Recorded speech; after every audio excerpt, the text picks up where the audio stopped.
Un niño que había perdido las ganas de vivir, un hacendado rico ahogado en su propia pena, y una muchacha humilde que, con el más sencillo de los gestos, les devolvería la esperanza. ¿Podrá el cariño sincero sanar las heridas que ninguna fortuna puede cerrar? El pequeño Mateo, con apenas 1 año y 5 meses, llevaba ya 8 días sin probar bocado. Su mirada se perdía en el techo de la enorme habitación, como si su alma ya se hubiera marchado de este mundo. En la imponente hacienda, don Armando Villarreal, dueño de aquellas tierras hasta donde alcanzaba la vista, lloraba de rodillas, rodeado de medicinas traídas del extranjero y alimentos especiales que su hijo no tocaba. Pero esa mañana, Rosa, una joven de manos sencillas que había llegado para limpiar, entró a la cocina y, con un poco de atole de arroz tibio, logró lo que parecía imposible. Hacía 8 días que Mateo no comía.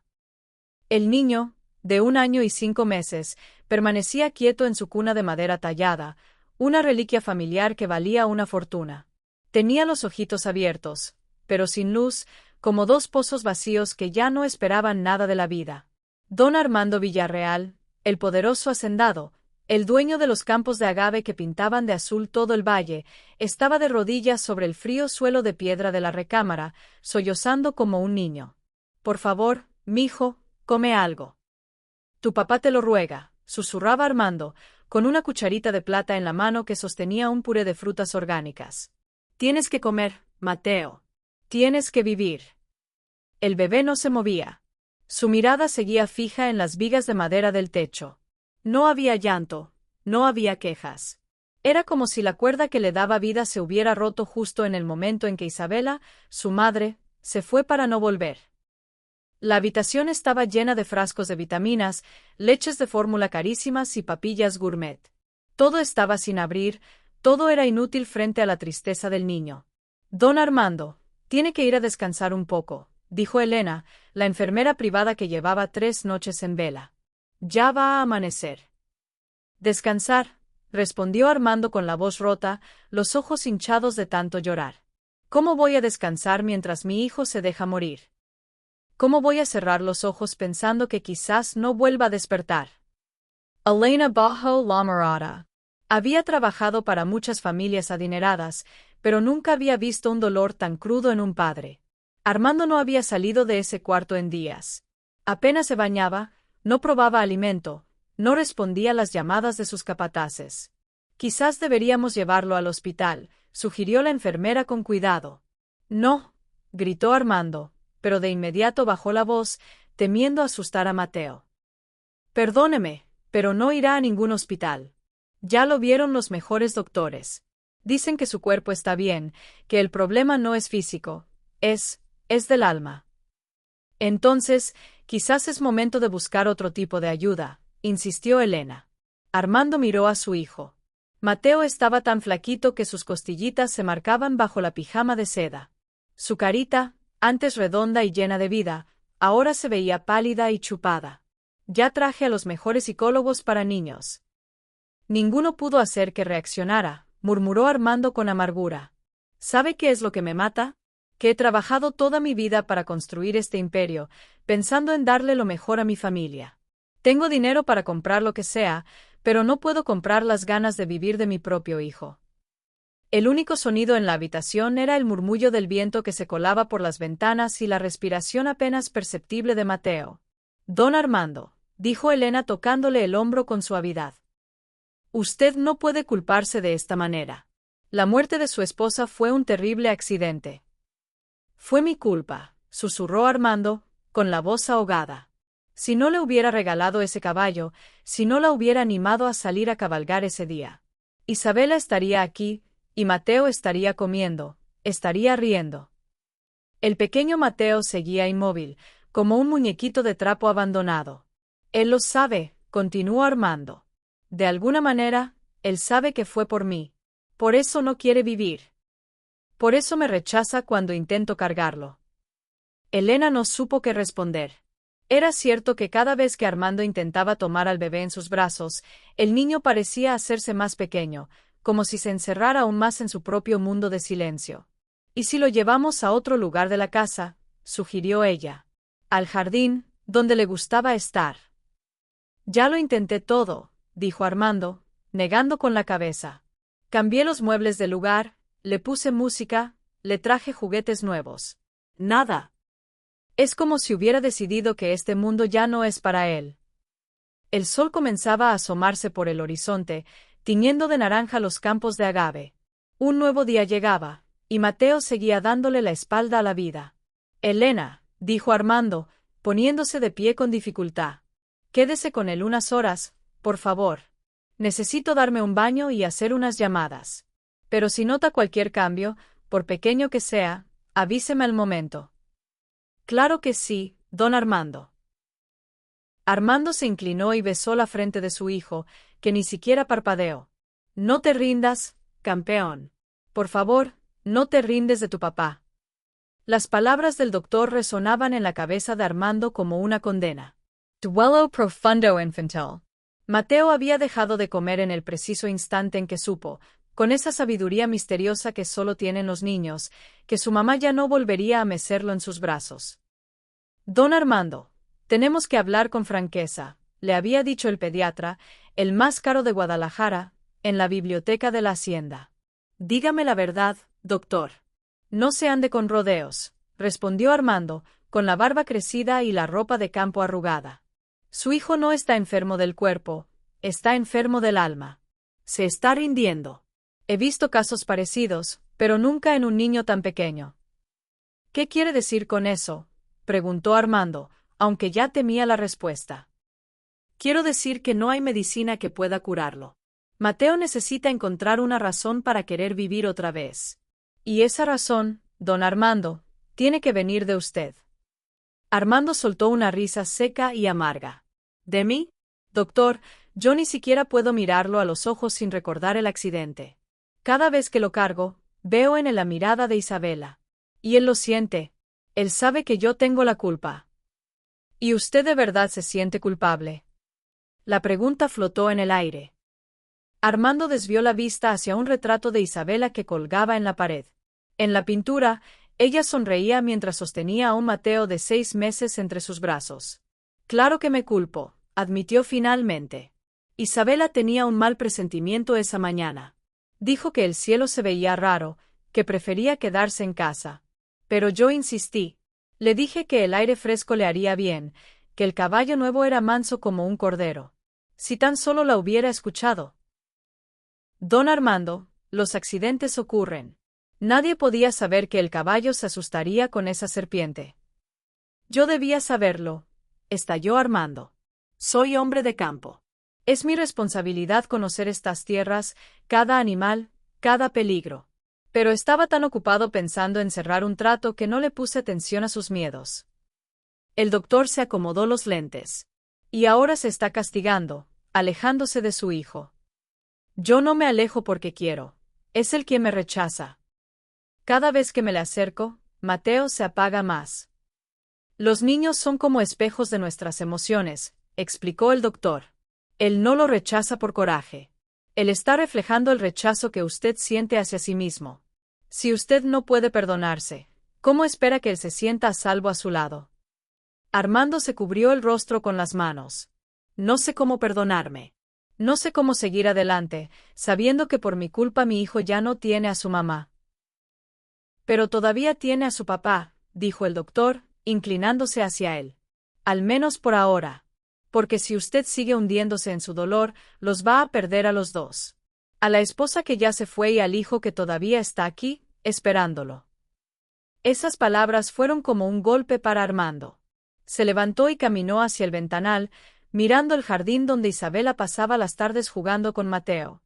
Ella lo adoraba tanto, murmuró. Decía que Mateo sería el hombre más feliz del mundo. ¿Y qué cree que diría Isabela si los viera a los dos en este momento? Armando cerró los ojos. Sabía perfectamente lo que ella le diría. Le gritaría que dejara de revolcarse en la autocompasión mientras el hijo de ambos se consumía de tristeza. Le ordenaría que se levantara y cuidara de ese pedacito de vida que tanto amaban. Doctor, dígame, si Mateo sigue así, ¿cuánto tiempo le queda? El médico guardó silencio un momento. Sin alimento, un niño de su edad. Quizás una semana, tal vez un poco más. Su cuerpecito no puede aguantar mucho. Armando sintió que el suelo se abría bajo sus pies. Una semana. Podía perder lo único que le quedaba de Isabela en tan solo una semana. ¿Qué puedo hacer? Haré lo que sea. Deje de huir de él, dijo el doctor con una voz suave pero firme. Mateo necesita sentir que todavía tiene un padre, que no está solo en el mundo, que todavía vale la pena vivir. Acérquese, aunque él lo rechace. Quédese a su lado, aunque duela. Demuéstrele que usted no se va a rendir, aunque él ya lo haya hecho. Cuando el doctor se marchó, Armando subió lentamente las escaleras hasta la habitación de su hijo. Mateo seguía igual, con la mirada perdida. Hijo, susurró Armando, sentándose en una silla junto a la cuna. Papá está aquí. Y no me voy a ir a ningún lado. No volveré a dejarte solo. Mateo no se movió, pero Armando juraría que, por un instante, vio que los ojitos del niño se desviaban hacia él. La lluvia de la madrugada había convertido el camino de tierra en un lodazal. Rosa caminaba con cuidado, protegiendo con su rebozo la pequeña bolsa donde llevaba un taco de frijoles y la esperanza de ganar unos pesos. A sus 26 años, conocía de sobra el trayecto desde su humilde pueblo hasta las grandes haciendas de los ricos. Siempre era lo mismo. Levantarse antes que el sol, caminar casi una hora hasta la carretera para tomar un camión destartalado y llegar a un mundo donde ella era invisible. Parada en la entrada de la hacienda Villarreal, anunció el chofer. Rosa miró por la ventana. Incluso bajo el cielo gris, la hacienda era imponente. Muros altos de adobe, un portón de herrería forjada y árboles centenarios que parecían custodiar secretos. Un lugar completamente distinto a su casita de lámina, donde vivía con su madre enferma y sus 2 hermanos pequeños. Solo es por un día, se dijo a sí misma mientras bajaba del camión. Haces tu trabajo y te regresas a casa. El trabajo había salido de repente. Su comadre, que a veces limpiaba en la hacienda, se había enfermado. Rosa, ¿me puedes cubrir mañana? La patrona necesita a alguien de urgencia. ¿Pagan bien? ¿Qué tan bien?, había preguntado Rosa, pensando en las medicinas de su mamá. 100 pesos por el día. Era más de lo que ganaba en una semana vendiendo tortillas. No podía decir que no. Ahora, frente a ese portón tan grande, Rosa se sentía como una hormiguita. La casa principal era más grande que la iglesia de su pueblo. Respiró hondo y jaló el cordón de una campana de bronce. Sí, respondió una voz de mujer a través de un pequeño altavoz. Buenos días. Soy Rosa. Vengo a trabajar en lugar de mi comadre, Lupe. El portón rechinó al abrirse. Rosa caminó por un sendero de piedra, sintiendo que sus huaraches gastados desentonaban con la elegancia del lugar. La puerta de madera se abrió antes de que llegara. Una mujer mayor, de cabello canoso recogido en un chongo apretado y un vestido negro y severo, la esperaba en el umbral. Lamarota paisa cabeza con un gesto de fastidio. ¿Tú eres la que viene a limpiar?, preguntó sin saludar. Sí, señora. Soy Rosa, para servirle. Soy doña Carlota, la gobernanta de esta casa, dijo secamente. Pasa, pero límpiate bien los pies en el tapete. Y luego te quitas esos huaraches. En el cuarto de servicio hay unas chanclas que puedes usar. Rosa obedeció en silencio, sintiendo que la cara le ardía de vergüenza. Estaba acostumbrada a que la trataran así, pero no por eso dejaba de doler. Hay reglas que debes entender antes de empezar, dijo doña Carlota mientras la guiaba por un pasillo largo y silencioso. En esta casa estamos pasando por un momento muy delicado. El patrón perdió a su esposa hace poco y el niño está enfermo. Rosa sentía, mirando de reojo los muebles oscuros y los retratos de gente elegante que colgaban de las paredes. Vas a limpiar únicamente la planta baja. La cocina, la sala y los corredores. No hagas ruido. No le hables al patrón si lo llegas a ver.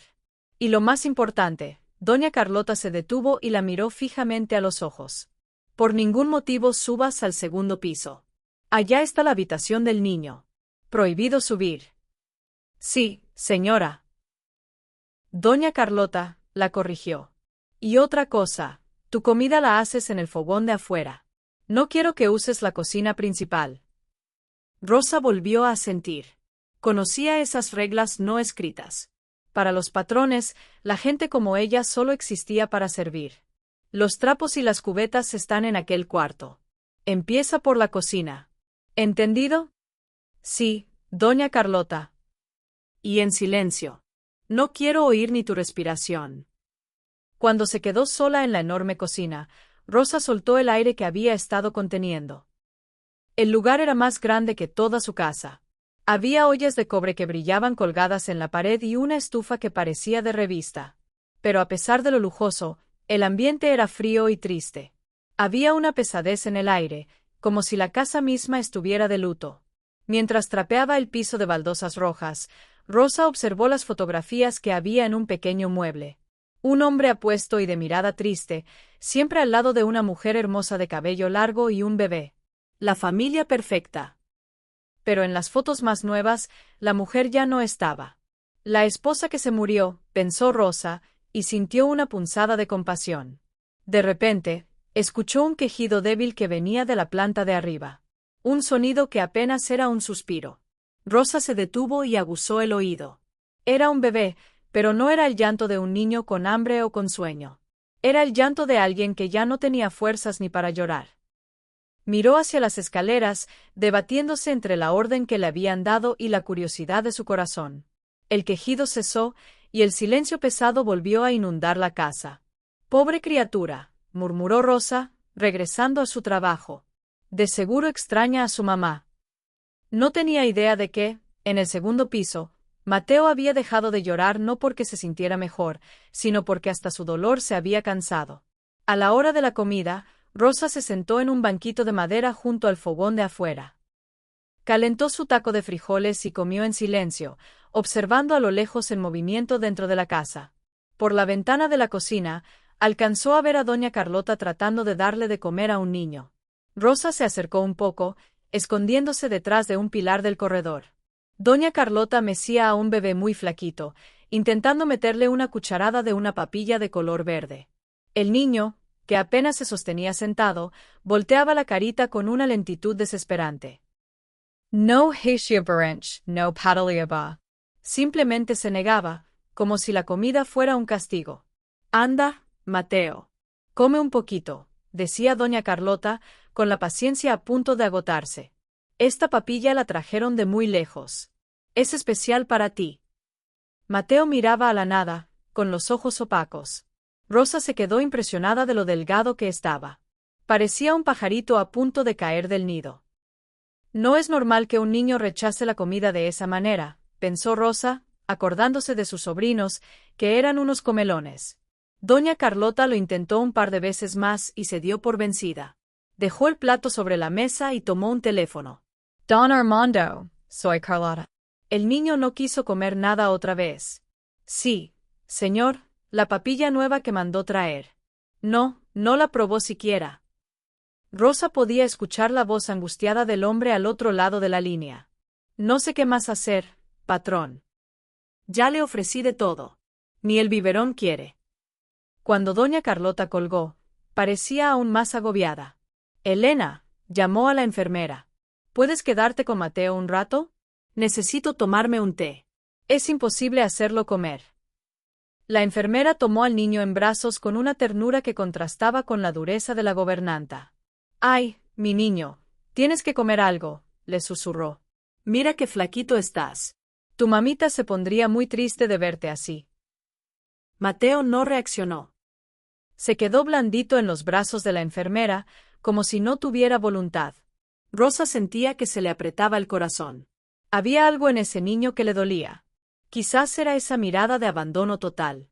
O quizás era porque ella, mejor que nadie, sabía lo que era crecer sin un ser querido. Su propio padre se había ido al norte cuando ella era niña y nunca más había vuelto. «Don Armando dice que va a intentar darle de comer él mismo cuando regrese del campo», dijo doña Carlota.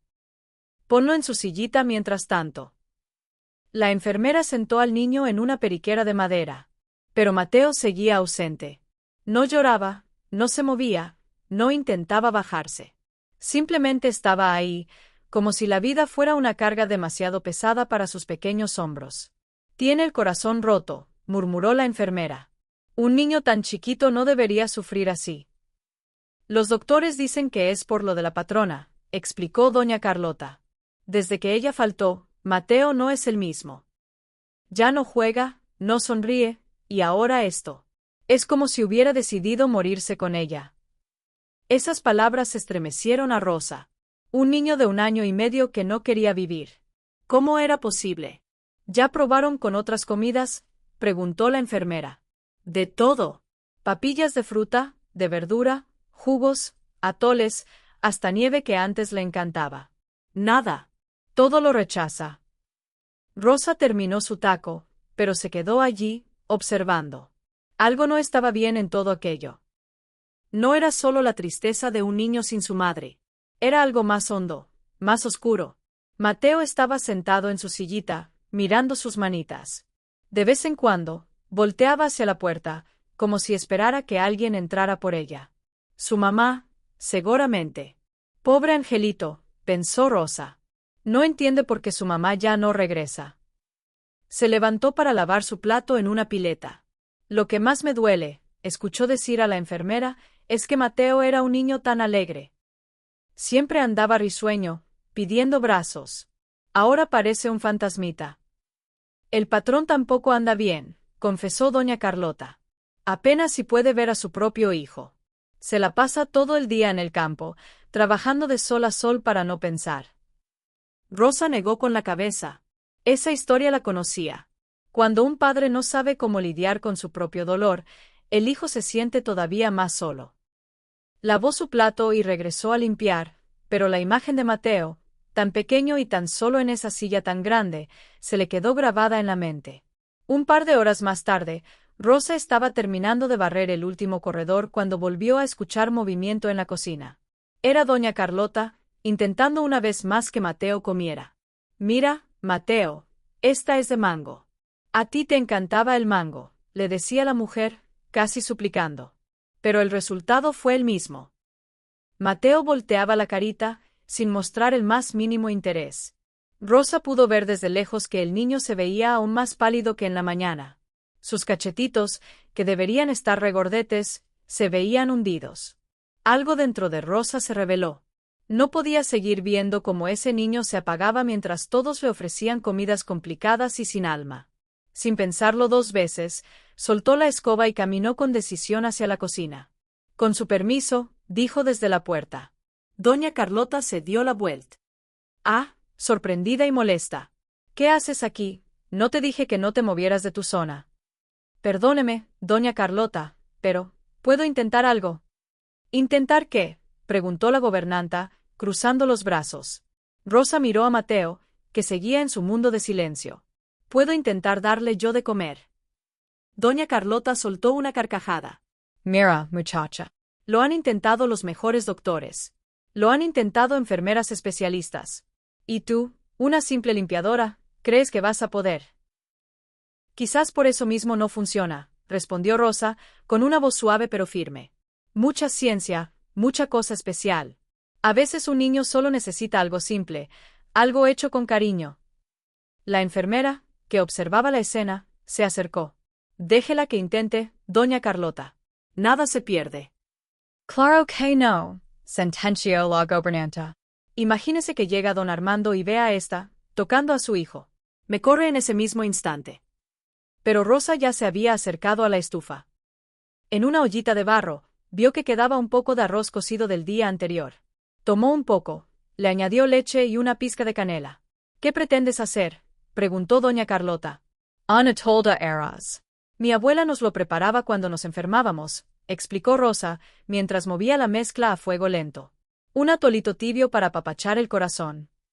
¿Estás loca?, exclamó la gobernanta. El patrón paga fortunas en consultas si tú quieres darle atole de arroz. Rosa no le hizo caso. Vertió un poco de la mezcla tibia en un platito de barro. El aroma dulce y reconfortante de la canela llenó la cocina, un olor a hogar que contrastaba con el ambiente frío de la casa. Mi abuela decía que cuando un niño tiene el alma triste, necesita comida de verdad, no medicinas con sabor a comida, murmuró Rosa. Deja eso ahora mismo, ordenó doña Carlota. Pero entonces, algo increíble pasó. Mateo, que llevaba días sin reaccionar a nada, giró lentamente su cabecita hacia donde venía ese olor. Sus ojitos, antes perdidos, se fijaron en el platito humeante que Rosa sostenía. La enfermera ahogó un grito de asombro.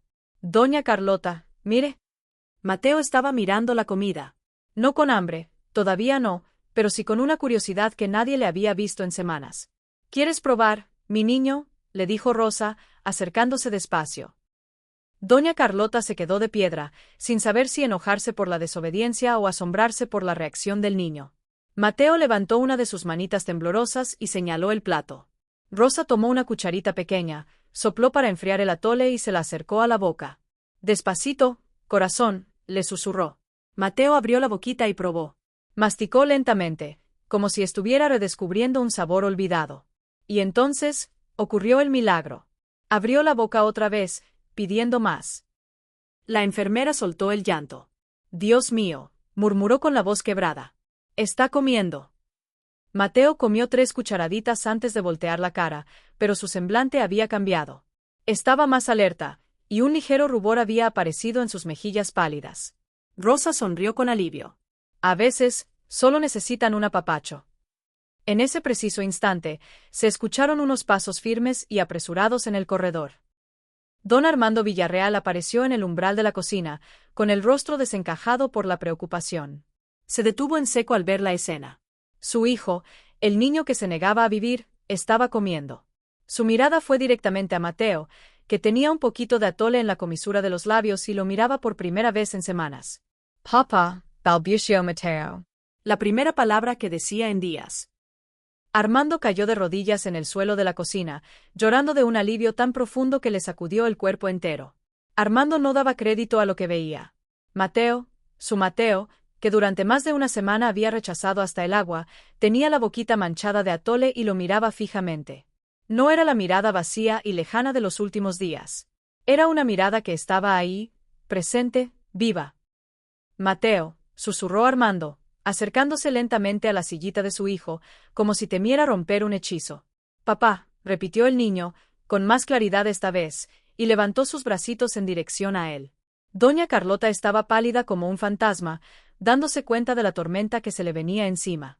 La enfermera lloraba en silencio, mientras Rosa permanecía quieta, con una sonrisa tímida y el corazón en la mano. ¿Qué está comiendo?, preguntó Armando, con la voz entrecortada por la emoción. Atole de arroz, respondió doña Carlota, tragando saliva. Se lo dio la muchacha de la limpieza. Armando posó sus ojos en Rosa. Una joven de apariencia sencilla, con ropa humilde y manos curtidas por el trabajo. Tan diferente a todos los médicos y especialistas que le habían costado una fortuna. ¿Tú hiciste que mi hijo comiera?, preguntó, incrédulo. Rosa bajó la mirada, intimidada. Discúlpeme, patrón. Yo no quería faltarle al respeto, pero... No, la interrumpió Armando, levantándose. Se acercó a Mateo, que volvía a abrir la boca. No te disculpas. Has conseguido lo que nadie pudo. Mateo señaló el plato, queriendo más. Rosa miró a Armando, buscando su aprobación. Dale, asintió él, con la voz ahogada.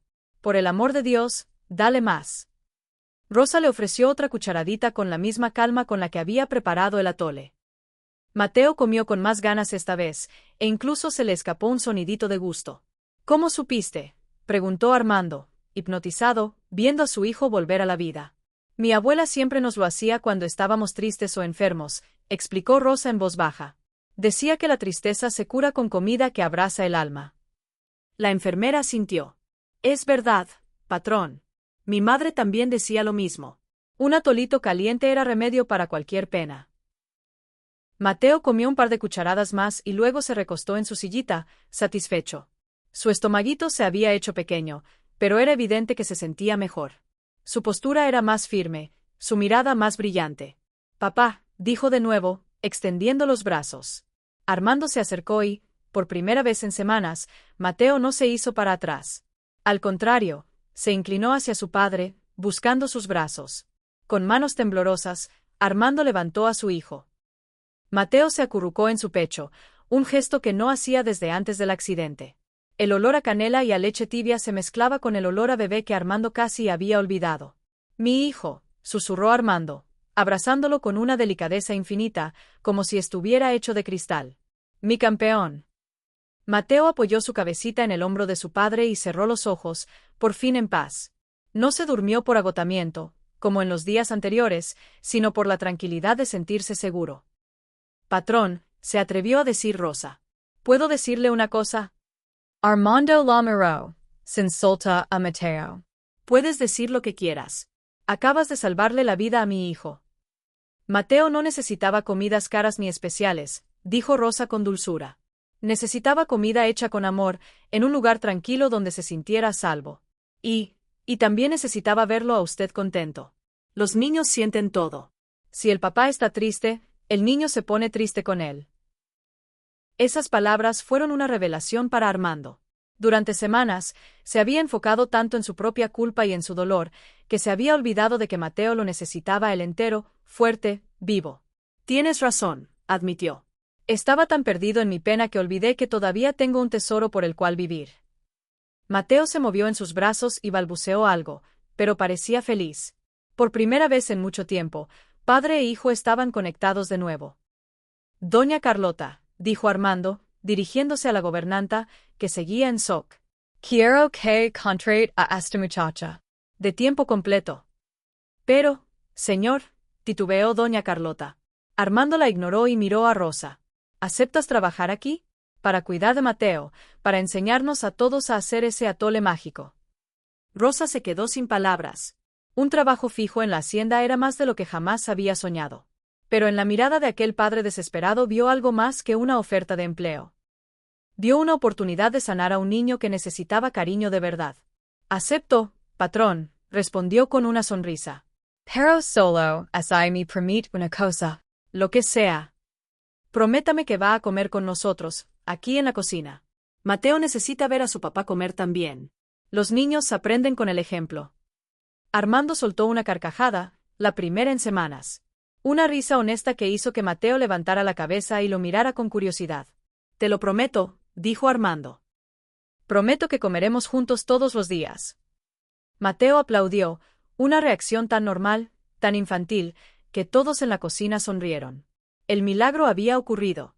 Y todo había comenzado con un simple atole de arroz, hecho con el ingrediente más poderoso de todos, el amor. Al día siguiente, Román canceló todas las reuniones y decidió pasar el día en casa.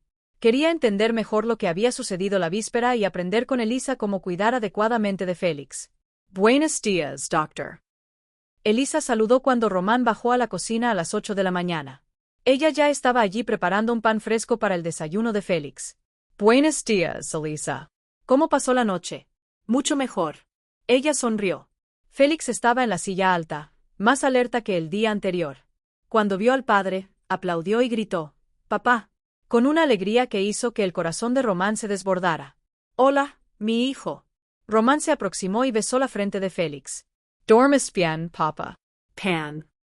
Félix apuntó a la barra donde Elisa preparaba el desayuno. «Está pidiendo el pan igual que ayer». Él explicó. Parece que se convirtió en su comida favorita. Román observó a Elisa a trabajar. Ella hacía todo con una calma y cariño que él nunca había visto en las otras empleadas. No trataba a Félix como un niño rico y mimado, sino como cualquier niño normal que necesitaba amor y atención. Elisa, ¿puedo hacerte una pregunta? Román se sentó a la mesa de la cocina. Claro, doctor. ¿Cómo supiste que era eso lo que Félix necesitaba?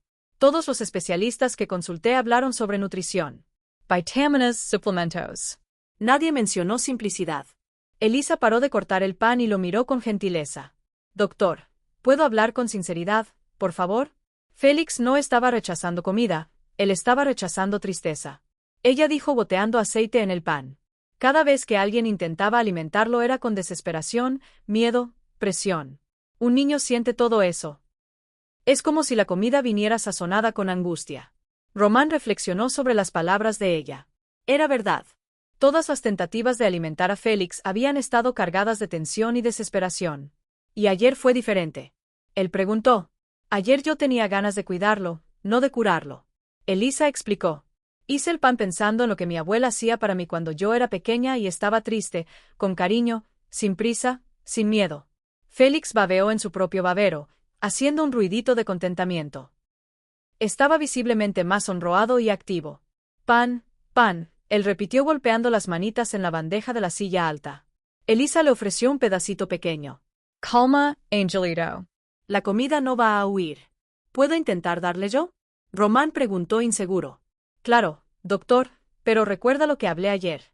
Sin prisa, sin miedo, solo cariño. Román tomó un pedazo de pan y se lo ofreció a Félix, intentando imitar la calma de Elisa. Félix tomó el pan y comió, pero Román percibió que el hijo todavía lo observaba con cierta cautela. Él todavía siente que usted está tenso. Elisa observó delicadamente. Tal vez sea bueno que el señor coma junto con él. Un niño se tranquiliza viendo a los padres comer normalmente. Tiene razón. Román admitió. Hace semanas que no como una comida completa. Siempre estaba demasiado preocupado. Elisa preparó un plato simple para Román. Pan con aceite igual al de Félix, además de café fresco y frutas. Ella colocó la silla de Román bien al lado de la silla alta de Félix. Ahora coman juntos. Ella dijo sonriendo. Padre e hijo necesitan compartir más que solo sangre. Necesitan compartir momentos. Román comió despacio, conversando con Félix, que respondía con gorgoteos y risitas. Era la primera vez en mucho tiempo que una comida sucedía sin tensión en aquella casa. Elisa, Román, dijo después de algunos minutos, ¿puedo preguntarte sobre tu familia? ¿Puede, doctor? ¿Tienes hijos? No, doctor, pero crié a mis 2 hermanos menores después de que mi madre murió. Eran pequeños, uno de 2 años y otro de 4. Aprendí en la práctica cómo cuidar de un niño triste. Román paró de masticar. Perdiste a tu madre joven a los 12 años. Elisa respondió simplemente infarto. Fue rápido y su padre no aguantó quedarse solo con 3 hijos. Se fue cuando yo tenía 13. El silencio tomó la cocina. Román se sintió avergonzado de su propia autocompasión. Allí estaba una mujer que había perdido a la madre a una niña. Había sido abandonada por el padre y aún así conseguía dar cariño y esperanza a otras personas. Disculpa, él murmuró. No sabía. No necesita pedir disculpas, doctor. Cada uno lidia con la pérdida a su manera. Usted no abandonó a Félix. Usted solo no sabía cómo ayudarlo. Félix terminó su pan y estiró los bracitos hacia Elisa, que lo tomó en brazos con naturalidad. La diferencia. Elisa continuó meciendo a Félix suavemente. Es que un niño no entiende explicaciones. Él solo entiende presencia. Félix no necesitaba saber por qué la mamá se fue. Él necesitaba sentir que el papá todavía estaba aquí. Román observó cómo Félix se acurrucaba en el regazo de Elisa, completamente relajado. Era así como él debería estar en el regazo del propio padre. Enséñame, Román pidió, humilde, enséñame a estar presente de verdad. Elisa sonrió y pasó a Félix a los brazos del padre. Es solo eso, doctor. Estar aquí ahora sin pensar en el pasado o en el futuro, solo mirar en sus ojitos y recordar que ustedes 2 todavía están vivos. Félix se acomodó en el regazo del padre y suspiró contento. Por la primera vez el accidente, Román se permitió apenas sentir el peso agradable del hijo en los brazos, sin culpa, sin miedo, sin prisa. Era solo eso lo que siempre había necesitado, estar presente, estar entero, estar vivo para el hijo que todavía estaba allí esperando por él. Una semana después, la hacienda de los Villarreal se había transformado. El silencio de tumba que antes reinaba en la casa fue reemplazado por los sonidos de una familia que volvía a vivir. Las risitas de Mateo, las conversaciones en la cocina, el ruido de los juguetes en el corredor. Patrón, Mateo no quiere comer en el comedor grande, le dijo Rosa una mañana soleada. Dice que quiere comer aquí en la cocina, en la mesita. Armando, que ahora vestía ropa de campo cómoda en lugar de sus trajes formales, sonrió al ver a su hijo señalando con insistencia la pequeña y rústica mesa de la cocina. Mesa, papá. Mesa, osa, decía Mateo, mezclando las pocas palabras que ya sabía. ¿Osa? Preguntó Armando con curiosidad. Es como me dice a mí, explicó Rosa, sonrojándose un poco. Intenté que dijera Rosa, pero le salió osa y así se quedó. Me gusta, dijo Armando con sinceridad. Y si él quiere comer en la mesa de la cocina, pues aquí comeremos. Doña Carlota, que pasaba por ahí, negó con la cabeza. Don Armando, con todo respeto, pero usted tiene un comedor de lujo. No se ve bien que el patrón coma en la cocina con la servidumbre. Doña Carlota, le respondió Armando con calma pero con firmeza. Lo que se ve bien es que mi hijo esté feliz. Y si él es feliz comiendo aquí, este será el mejor restaurante del mundo. Rosa éramos 3 sillas a la mesita. La sillita alta de Mateo, una silla para Armando y otra para ella. Apenas cabían, pero se sentía acogedor. Ahora comeremos juntos todos los días, le anunció Armando a Mateo, quien aplaudió contento. Papá come, Osa come, Tete come, gritaba el niño feliz, con un vocabulario que crecía cada día. Mientras comían un sencillo guisado de pollo con arroz y el ya famoso atole, Armando observaba cómo Mateo comía con gusto. El niño había recuperado peso. Sus cachetes volvían a ser redondos y rosados, y sus ojos brillaban de vida. Rosa, dijo Armando, necesito pedirte un favor. Dígame, patrón. Enséñame a hacer el atole. Quiero aprender. Rosa lo miró, sorprendida. ¿Usted quiere aprender a cocinar? Quiero aprender a cuidar a mi hijo como se debe, respondió Armando. Y eso incluye saber prepararle la comida que le devolvió la alegría. Después de la comida, los tres se quedaron en la cocina. Rosa le enseñó a Armando cómo preparar el atole, sus manos pequeñas y ágiles guiando las manos grandes y torpes del hacendado. Tiene que moverlo con cariño, patrón. La comida siente si uno está de malas o con prisa. Armando, un hombre que dirigía a cientos de trabajadores, se vio en aprietos con una simple olla de leche y arroz. Sus manos, acostumbradas a las riendas de un caballo y a firmar documentos, ahora estaban manchadas de canela.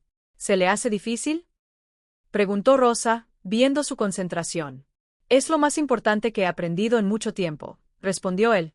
Mateo, sentado en su sillita, los miraba fascinado. De vez en cuando, Rosa le daba a probar un poquito de la mezcla, lo que lo hacía reír a carcajadas. Papá hace teté, canturreaba Mateo. Así es, mi campeón. Papá está aprendiendo a hacer tu comida favorita, decía Armando, más lleno de harina de lo que hubiera imaginado. Cuando el atole estuvo listo, la casa entera olía a hogar. Armando sirvió la primera taza y se la ofreció a Mateo. Atole de papá, dijo el niño, y después de probarlo, hizo una mueca graciosa que los hizo reír a todos. No me quedó muy bueno, ¿verdad?, se rió Armando de sí mismo. Le quedó con sabor a amor, dijo Rosa con dulzura. Y eso es lo que cuenta. Mateo se lo comió porque lo hizo su papá. Esa tarde, por primera vez en meses, Mateo pidió jugar. Rosa sacó unos juguetes sencillos que había en un baúl. Unos cubos de madera, un caballito de trapo. Y los tres se sentaron en el suelo del corredor. Patrón, ¿usted se acuerda de cómo jugar?, le preguntó Rosa, al verlo un poco tieso con un cubo en la mano. Hace tanto tiempo que no lo hago, admitió él. Antes del accidente, siempre estaba muy ocupado. Pues ahora tiene la oportunidad de recuperar el tiempo, le sonrió Rosa. Un niño no guarda rencor. Él solo quiere a su papá aquí y ahora. Jugaron por casi 2 horas. Armando descubrió que a Mateo le encantaba apilar los cubos para luego derribarlos con un grito de alegría, y que tenía una risa contagiosa que llenaba toda la casa. A la hora del baño, Mateo sorprendió a todos pidiendo que su papá lo bañara. ¿Seguro, campeón?, preguntó Armando, emocionado.